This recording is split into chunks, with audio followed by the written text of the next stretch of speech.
Mobile তো টেও নাই যে ৭-৮ একটা ফোন দিতাম। আজকে তো ঈদের দিন, বাবার যা বলি গা গোস্ত আনতে।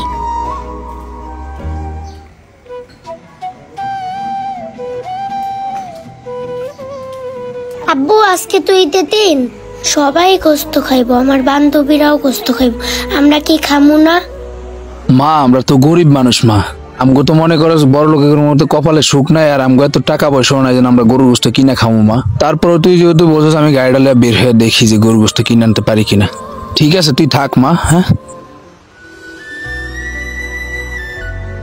আল্লাহ আমার বাবার তৌফিক দান কর, যেন গাড়ি চালাইয়া আমাদের লিগা গোস্ত আনতে পারে, আমরা এই ঈদের দিন সবাই মিলেমিশে যেন গোস্ত খাইতে পারি। আল্লাহুম্মা আমিন।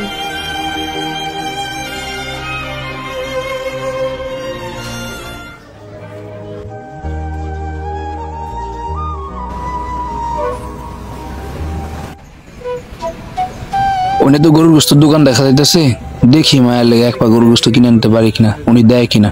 যাই গিয়ে দেখি। মাছ সব মাংস খাইয়া লাইতাছে। ভাই আমার মাইয়াটা না গরুর গোস্ত খাইতে চাইতেছে। আজকে এমন একটা ঈদের দিন, সবাই তো ছেলে মেরে নিয়ে গরুর গোস্ত খায়, আমার কাছে তো 1 কেজি কেনার সামর্থ্য নাই ভাই, আমার এক পা দেওয়া যায় না ভাই। আরে মিয়া 1 কেজি গোস্ত বেশি না, আমি আইসো 1 পা গোস্ত লেগে এই ঈদের দিন। 1 পা গোস্ত বেশি না, অন্যদিকে যাও যাও।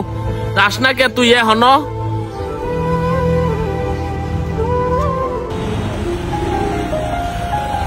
আজ গরিব বইলা আমার অপমান করে বাইকিরা দিল, মেয়েটার আশাটা আর পূর্ণ করতে পারলাম না। আমি এমনই কপাল ভরা যে আমার মাইয়াটা আজকে গরুর গোস্ত খাইতে চাইছে, কিন্তু আমি তারা গরুর গোস্ত কিনা খাওয়াইতে পারলাম না। এই খালি যাবা রামপুরা ব্রিজ যাবা? জি মামা যাবো। ভাড়া কত নিবা? ওঠেন আপনি যা দেন দিয়েন। চলো তাহলে যাই। সাবধানে যাইও। এই ভাই এইভাবে গাড়ি চালাইতেছো, তোমার কি হইছে? আজকে একটা ঈদের দিন, সবাই গরুর গোস্ত খাইতেছে, ছেলে মেয়েদের নিয়ে গরুর গোস্ত খাইতেছে, আনন্দ ফুর্তি করতেছে। সামনে দাঁড়াও। মাইয়াটা গরুর গোস্ত খাইতে চাইতেছে, সবাই ছেলে মেয়ে নিয়ে গরুর গোস্ত দিয়ে ভাত খেতেছে, আমার মাইয়াটা না গরুর গোস্ত খাইতে যেতেছে। আল্লাহ এমন একটা পুরা কবল বানাইছে আমার, এমন একটা ঈদের দিন মাইয়াটা গরুর গোস্ত খাইতে চাইতেছে, কিন্তু মাইয়াটার গরুর গোস্ত কিনে দিতে পারতেছি না। আজ গরিব বিলা মেয়েটার আশাটা পূর্ণ করতে পারলাম না। দোকানদারের কাছে 1 পা গরুর গোস্ত লেগে গেছিলাম, দোকানদার না দেয় নাই ভাই। ও এই ব্যাপার? জি ভাই। শোনো, রিজিকের মালিক হলো আল্লাহ, এক ভাগে না এক ভাগে তোমার আশা পূর্ণ করবো, বুঝছো?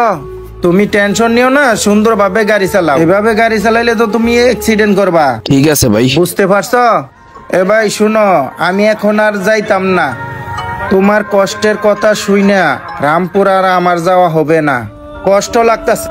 এই ধরো, এনে কিছু টাকা আছে তোমার মেয়ে লেগিয়া, 1 কেজি গোস্ত কিনা লই যেও, বুঝতে পারছো? ঠিক আছে, ভালো থাকো। আল্লাহ আজকে আমার মনের আশাটা না পূর্ণ হয়েছে, আমি অন্তত আজকে আমার মায়ের গরু গোস্ত দিয়ে ভাত খাওয়াইতে পারবো।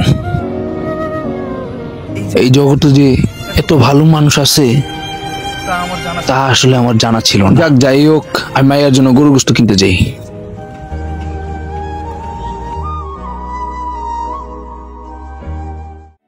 ভাই 1 কেজি গোস্ত দেন। এই তুমি আবার আইছো? তুমি 1 পা গোস্ত লেগে আইলা, তোমার না দাম রায় দিলাম। গোস্ত নিতে আইছি তো, 1 কেজি গোস্ত দেন। কে লই আইছো? দাও কে দাও। এলেন ভাই এই টাকা, এবার 1 কেজি গোস্ত দেন। হ্যালো, ঠিক আছে ভাই। কে কে এরকম পরিস্থিতিতে পড়েছেন তা কমেন্টে জানেন। ধন্যবাদ, ভালো থাকবেন।